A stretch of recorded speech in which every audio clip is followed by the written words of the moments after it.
طويل الشوق يبقى في اغترابي، فقير في الحياة من الصحاب. ومن يأمنك يا دنيا الدواهي، تدوسين المصاحب بالتراب. وأعجب من مريدك وهو يدري بأنك في الورى أم العجاب.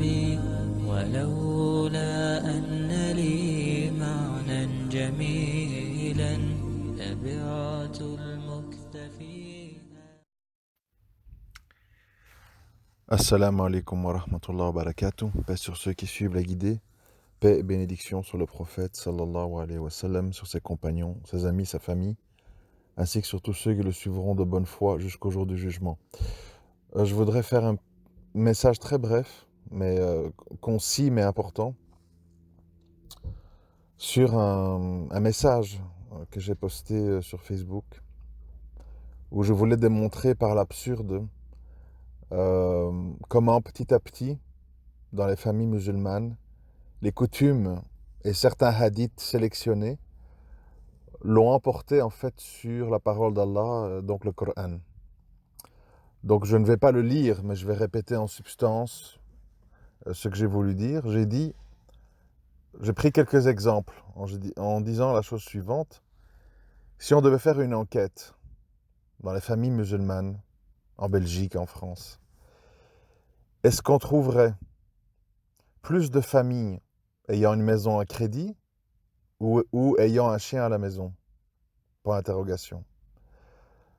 Ensuite, j'ai dit, on trouverait plus de familles qui vont tous voter aux élections ou qui s'autorisent de regarder des films X. Exemple absurde, mais c'est pour illustrer. J'ai dit, est-ce qu'il y a plus de familles qui touchent à la sorcellerie ou d'hommes qui se rasent la barbe?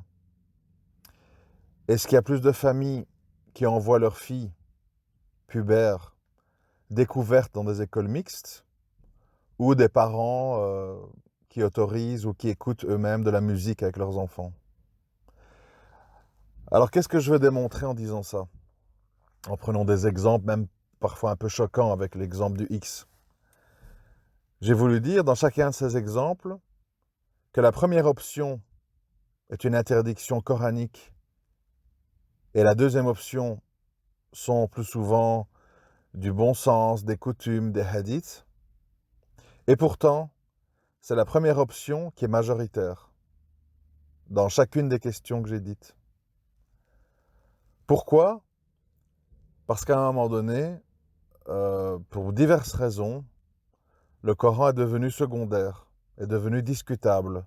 Par contre, les coutumes renforcées par des hadiths sélectionnés ont eu une forte emprise sur les gens et se sont imposées.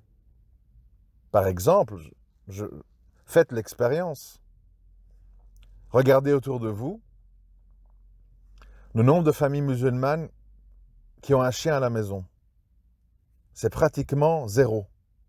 Moi, en tout cas, de mémoire, je ne me souviens pas avoir été dans une famille où j'ai vu autre chose que des chats ou des poissons rouges. Par contre, il y a énormément de familles musulmanes où on a eu recours au riba, au crédit pour acheter une maison, voire deux, voire trois. Pire, à ramener du hashish, du rif, pour acheter des grands commerces, ici en Belgique, le long du canal au Petit Château et ailleurs, ou lancer des librairies islamiques. Donc, ce que j'essaie de vous expliquer, le but n'est pas de choquer, c'est pas ça. Le but, c'est de vous faire prendre conscience qu'à un moment donné, un musulman ou une musulmane sincère ne peut pas suivre le mouvement des habitudes et des coutumes. Je vous rappelle que le jour du jugement, on sera seul.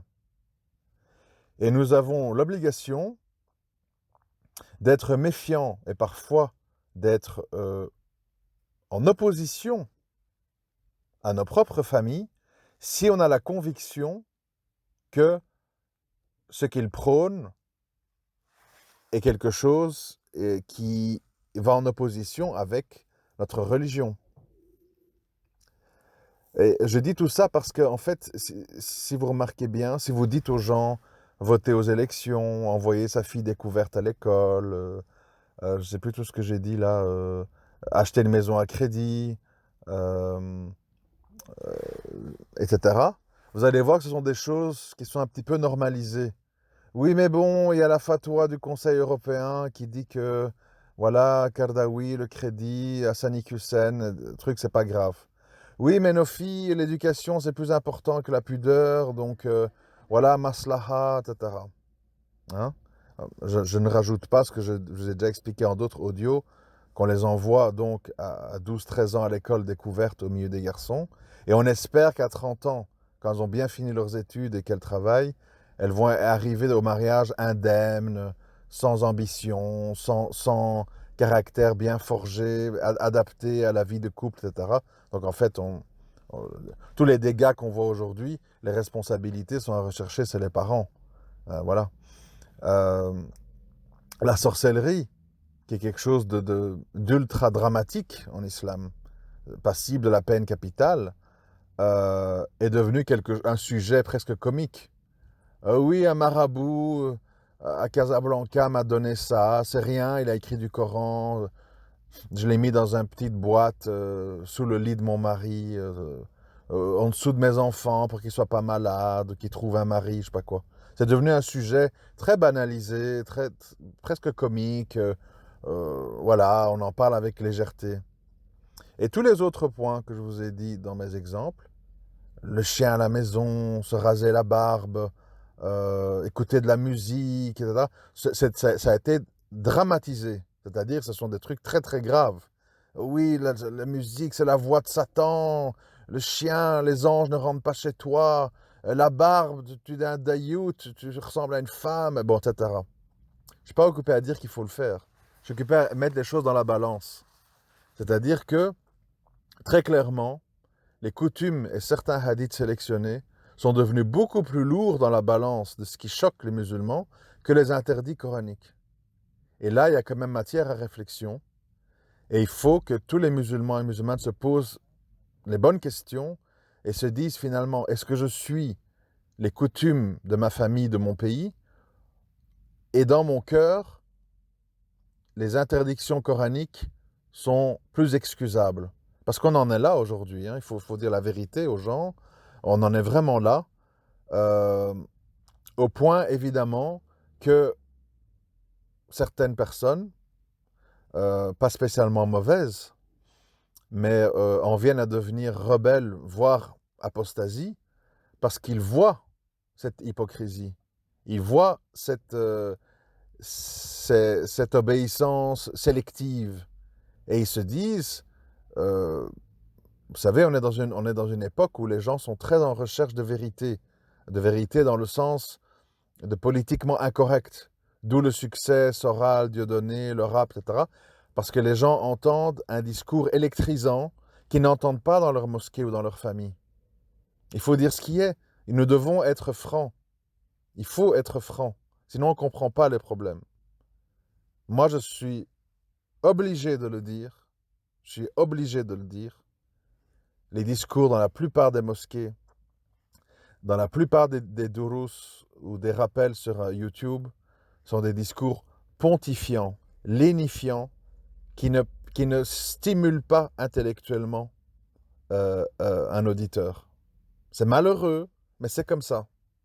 Il n'y a pas, ou peu, de prédicateurs capables d'être dans la réalité des choses, d'avoir un discours qui colle à la réalité des gens, qui ose un petit peu secouer le cocotier et dire aux gens des choses qu'ils n'ont pas envie d'entendre. On est dans des choses beaucoup ou très accusatrices, avec des rabaissements, des cris, euh, Takillah, Allah a dit, bon, ou bien dans des choses, oui mais non, non mais oui, ça dépend, il faut voir, bon. Et alors évidemment, quand des gens arrivent, moi je les entends comme tout le monde, hein, je les cite souvent, Onfray, Nab, Soral, Dieudonné, chacun dans leur genre, etc. C'est des gens qui ont un certain succès, ou les rappeurs, je ne vais pas citer tous les noms, qui ont un certain succès parce qu'ils viennent avec des phrases chocs, avec des arguments chocs, avec une façon d'exposer les choses qui touche l'âme. Et alors les gens sont évidemment très embêtés parce qu'ils disent ce sont des mécréants, ce sont des gens qui désobéissent à Allah, ce sont des gens qui sont parfois des pervers. Mais comment ça se fait que mon âme vibre à ce qu'ils disent et que dans ma mosquée le vendredi, je regarde ma montre pour dire quand est-ce que c'est fini? Et ça, c'est pas normal. Et je voudrais vraiment que tous les prédicateurs, les youtubeurs, les imams qui peuvent être amenés à écouter cet audio comprennent leurs responsabilités. Si vous ne touchez pas l'âme des gens avec des discours chocs, des discours réalistes, des discours qui tiennent compte de la réalité des choses, et que vous vous contentez d'être dans le bon comportement, la morale, la gentillesse, la patience, etc., on va perdre nos jeunes. On va les perdre parce que l'âme humaine est ainsi faite qu'elle a soif de vérité, soif d'électrochocs qui arrivent à les mettre devant la réalité des choses, pas devant les non-dits et le politiquement correct. Ça ne marche plus à notre époque. Ça ne marche plus. Alors si le but c'est de faire du vent, de parler pour parler et d'occuper les gens comme on occupe des bestiaux dans une prairie, vous avez raté votre objectif. Et je ne suis pas sûr que vous aurez une récompense pour ce que vous faites. Il faut très clairement dire les choses aux gens. Et par exemple, beaucoup insister sur le fait que désobéir à la parole d'Allah est de plus en plus minimisé et privilégier les coutumes et certains hadiths sélectionnés est devenu une véritable religion pour certains musulmans. Religion dans le sens que ce qui est dit prime et prévaut dans le cœur et dans les actes sur la parole d'Allah dans le Coran. Je voulais juste vous faire ce petit rappel. J'espère que certains vont bien comprendre ce que j'ai voulu dire, parce que malheureusement, parfois ce n'est pas le cas, et que ça prêtera à réflexion, Inch'Allah. Assalamu alaikum wa rahmatullahi wa barakatuh.